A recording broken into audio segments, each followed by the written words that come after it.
As a matter of fact, me mole to fi body jọ to fi size jọ no wen ko wọ̀nyẹn. Màlúù náà tóbi. Hippo náà tóbi. Elephant náà tóbi. Buffalo náà tóbi. Ó daft gan. Kí ni problem? Kí bàbá yẹn ó ṣe anything tó bá wù kó wọlé tó ń gbé kó wọnú yàrá ẹ̀ kó nu anybody pa. Kí ni problem tiẹ̀? Ọkùnrin kan ò ṣá lè bá mi dán wẹ̀rù ṣá. Ọkùnrin kan bíi tí ìrì ọkùnrin náà tí àyà ẹ̀ máa kí. Táwa sọ pé òun fẹ́ gbé ọwọ́ òun sókè, òun fẹ́ nà mí ṣá. Ṣé mi lè nà ẹ́ ni? Ẹ nà mí. Ṣé mi lè nà ẹ́ ni? Ó yẹ ẹ nà mí. Ó yẹ ẹ nà mí. Mo ti tẹ́ra mi sílẹ̀ báyìí sóyá. Ṣé òun díẹ̀ mi ní báyìí? Àní, ẹ nà mí. Mo nà ẹ́, kí ló fẹ́ ṣẹlẹ̀? Kí ló fẹ́ ṣẹlẹ̀? Not all scars are visible. Some live beneath the skin, etched into memory, whispered in silence. Scars is not just a story about one woman. It's a mirror, held up to the homes we pass every day, the neighbors we greet, the families we think we know. And at the heart of it all is Tiwa, a mother, a wife, a dreamer.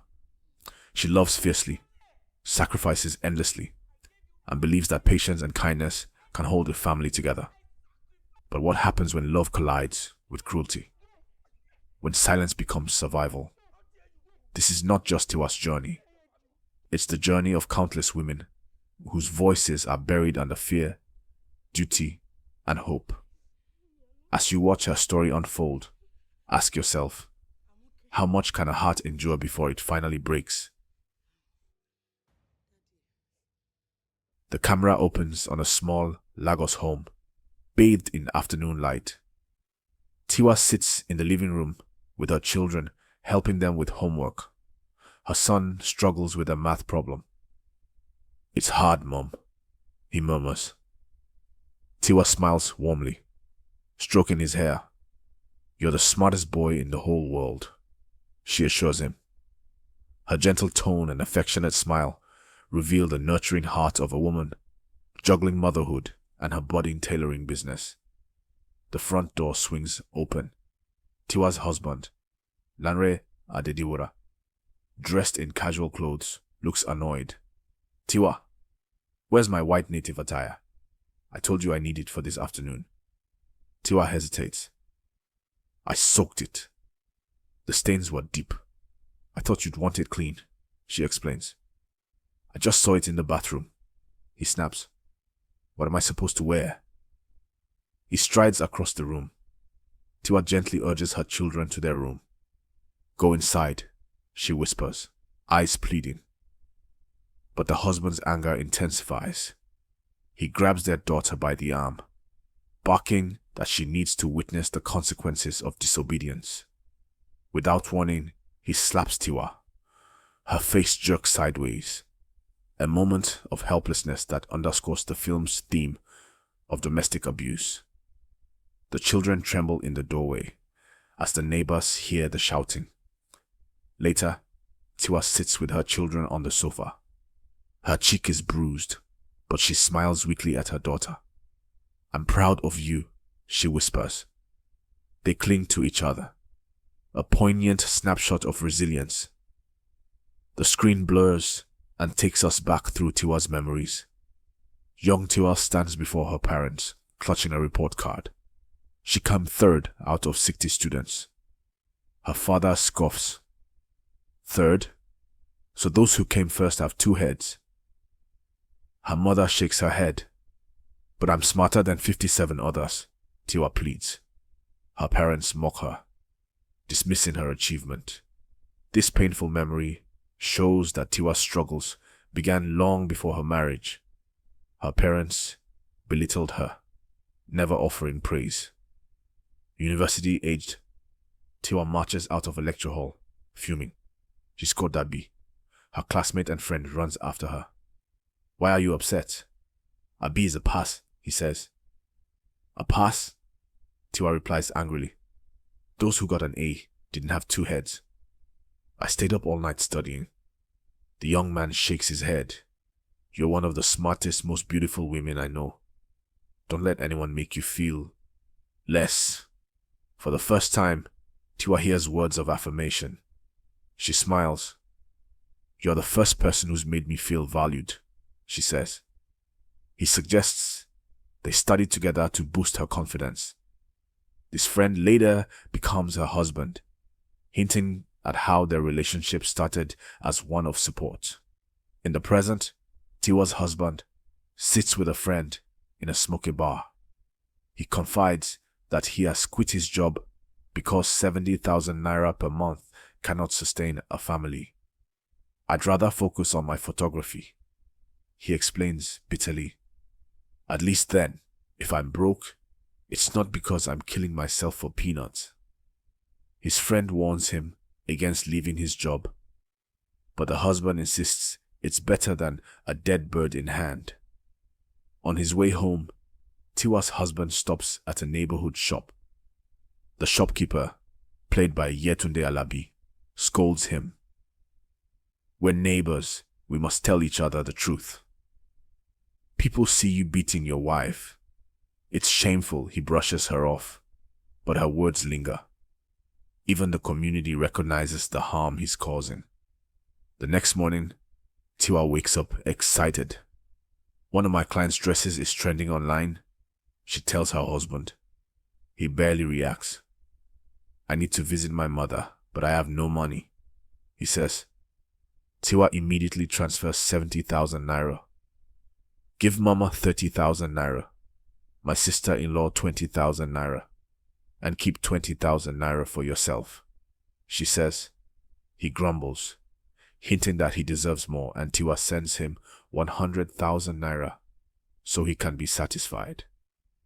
At his mother's house, she demands to know why Tiwa hasn't visited. He lies that she's busy and notes she enjoys his wealth, reinforcing family tension.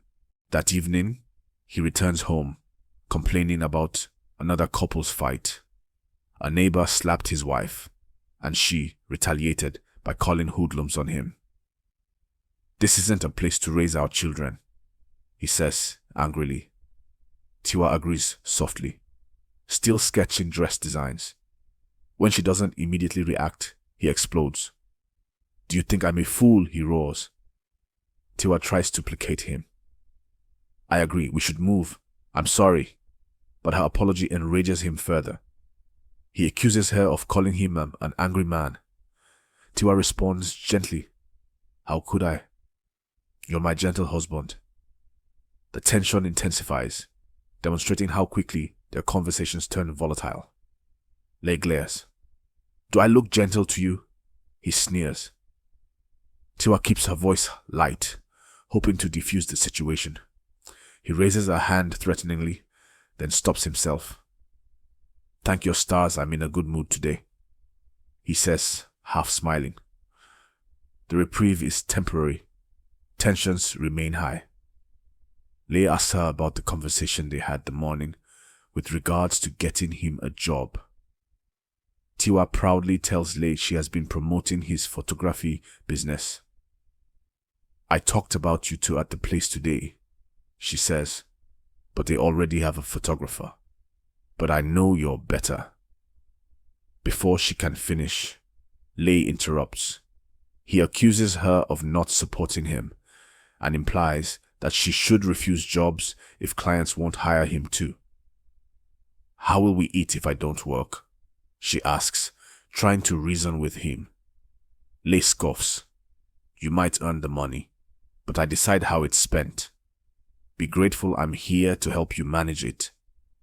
His twisted logic shows how he belittles Tiwa's contributions, turning her success into another weapon. The couple visits a new house with a real estate agent. The place is spacious and far nicer than their current flat. Tiwa's eyes light up. This could be a fresh start. Lay examines the price tag, and his face darkens. "You brought me here to embarrass me," he says, voice dripping with sarcasm. He turns to the agent and asks, "What kind of man moves into a house his wife bought?" The agent hesitates, then answers bluntly, "A very unfortunate man. Such a man lets his wife wear the trousers Tiwa flushes with shame as Lei storms out. The scene underscores the toxic masculinity that underpins Lei's worldview. He'd rather stay in a shoddy neighborhood than accept his wife's help. Tiwa attends a fashion show to display her newest designs. The event is a success. Clients applaud her creativity. When she returns home, her children are still in their school uniforms. "You're just getting back now?" Lei barks from the doorway. "Have you even cooked?" "I just walked in," she replies, ushering the children upstairs. "I'll make something quickly." But Lei explodes, hurling insults and accusing her of neglect. Tiwa scrambles to the kitchen, apologizing. The camera lingers on her shaking hands as she chops vegetables, another daily struggle she endures in silence. The film flashes back to a younger Tiwa, standing firm against her parents. They forbid her from marrying Lei, warning that he has no steady job and little money. Her father's words echo. He can't even feed himself. How will he feed you? But Tiwa's heart is set. "I love him," she insists. "He'll succeed one day." She marries him without their blessing, fracturing her relationship with her family. This stubborn decision and her isolation from her parents later allows Lei to control her completely. Back in the present, Tiwa suggests that Lei learn from a successful photographer she met. "Maybe you could update your equipment," she says gently. "His pictures are amazing. I can show you his Instagram." Lei cuts her off, shouting that she's undermining him. Their daughter walks in and hears the argument. "Daddy, stop shouting at mommy," the girl pleads. "You always beat her." Tiwa quickly denies it, trying to shield her children from the truth. But her eyes reveal that they see everything. Lei's mother and sister visit. Tiwa serves them rice and stew, but there are only 2 pieces of meat. The mother-in-law looks offended. "What is this?" she sneers. "2 small bones? Would you serve your own mother this?" Tiwa stammers an apology. "We had 2 pots of soup. Only 4 pieces were left. I thought I could manage." The women barely eat. When they leave, Lei demands 20,000 naira from Tiwa so he can give his family transport money. Humiliated, but still pleading for forgiveness, she hands him the cash. A few days later, Tiwa tells Lei that their daughter's headmistress called because she's been distracted at school. Her grades are slipping, Tiwa says. "I think it's because of the tension at home." Lei shrugs. "Not my problem. Did you pay the school fees?" "Yes," Tiwa replies. "I handled it yesterday." He erupts. "You paid without telling me? Did you go there to embarrass me so everyone thinks I can't pay my own child's fees?" He slaps her hard. "From now on, transfer all your money to me." Lei meets his friend at a bar. The friend, after some hesitation, voices what everyone else whispers. "You're abusing your wife," he says quietly. Lei scoffs. "I'm disciplining her." Which man doesn't discipline his wife? "I don't," the friend says. "Neither do most men I know." Tiwa has no one else. She lost her family for you. That doesn't give you the right to mistreat her. He reminds Lei that his previous relationship with Nkechi ended because she fought back against his abuse. "Nkechi was a harlot," Lei retorts angrily. He storms out, unwilling to reflect on his friend's words. Back home, Tiwa sits with her children. Her daughter looks at her with tearful eyes. "Mommy, why do you let Daddy treat you like this? You always teach us to never let anyone make us feel less. You're beautiful and amazing. So why do you let him make you feel small?" Tiwa forces a smile. "Everything will be fine," she says, though her voice wavers. Just then, Lay barges in. The children rush to tell him their mother feels sick. Lay barely listens. He demands to know why Tiwa hasn't transferred more money and complains that his clothes need washing. The absurdity of his focus, money, laundry, heightens the cruelty of the moment. Unable to endure his tirade any longer, Tiwa finally confronts him. Her voice trembles, but grows stronger as she speaks. Lay, what did I ever do to deserve this? I left my family for you. I feed you. I clothe you. I hide your failures. I love you. But what do I get? Beatings. Humiliation in front of our children. Do you think I'm a fool? I may be quiet, but I'm not stupid. Lay looks stunned. Then rage overtakes him. He shoves her violently. Tiwa falls backward, her head streaking the tile floor. She lies motionless, blood trickling from her scalp. The camera freezes on her still form, her children's screams echoing around her. The screen fades to black with a haunting question. Will Tiwa survive? But beyond the screen, another question lingers. How many Tiwas live among us today? Women whose bruises are hidden, whose voices are silenced, whose love is mistaken for weakness. Scars does not just end with Tiwa's body on the floor. It ends in our own reflections, forcing us to confront the violence we excuse, the pain we ignore, and the resilience we take for granted. Yet, this is not where Tiwa's story ends. The scars she carries and the choices that lie ahead are only just beginning.